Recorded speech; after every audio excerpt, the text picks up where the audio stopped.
La célébration des cinquantenaires de l'indépendance et de la réunification du Cameroun suscite un vif intérêt auprès de toutes les composantes de la société et la curiosité est particulièrement aiguisée en ce mardi 20 avril dans cette salle Bouma de l'hôtel Hilton de Yaoundé où le dévoilement du logo des cinquantenaires n'est plus qu'une affaire de minutes.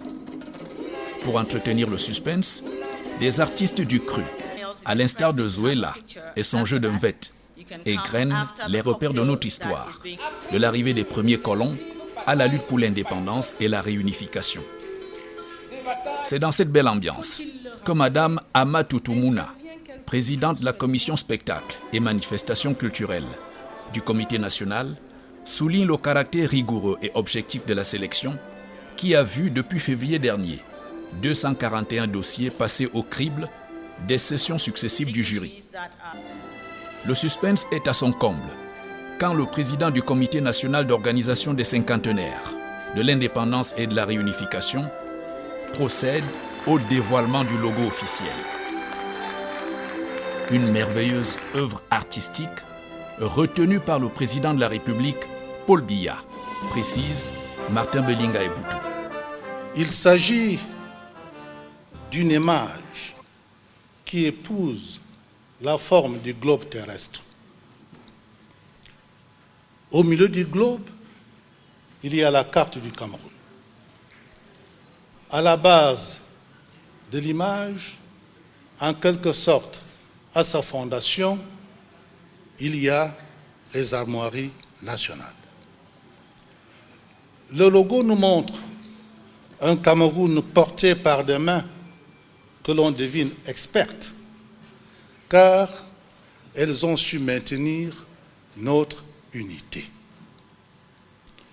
Elles ont su, ouvertes l'une sur l'autre, construire un pays qui vit en paix à l'intérieur de ses frontières, qui vit en paix avec ses voisins.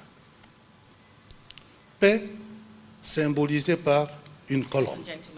Monsieur Belinga Eboutou déclare qu'en mettant sur pied le Comité national d'organisation des cinquantenaires, de l'indépendance et de la réunification, le chef de l'État, Paul Biya, entend marquer d'une pierre blanche la célébration de ce double événement, fondateur de la nation camerounaise, et surtout souligner que l'acte de foi, le pari sur l'avenir des fondateurs de la nation camerounaise sont aujourd'hui couronnés de succès. Fin de citation. Dans la salle, la prestation de plusieurs artistes témoigne de la variété et de la richesse de la culture camerounaise. Une génération d'artistes nés après l'indépendance en 1960 et la réunification en 1961. Présence remarquée au cours de cette cérémonie du vice-président du Comité national d'organisation des cinquantenaires, Joseph Lé, ainsi que de nombreuses et hautes personnalités, membres du gouvernement, représentants des autorités religieuses, de la société civile. Le ton de la semaine des cinquantenaires, prévu du 10 au 20 mai prochain, est donné.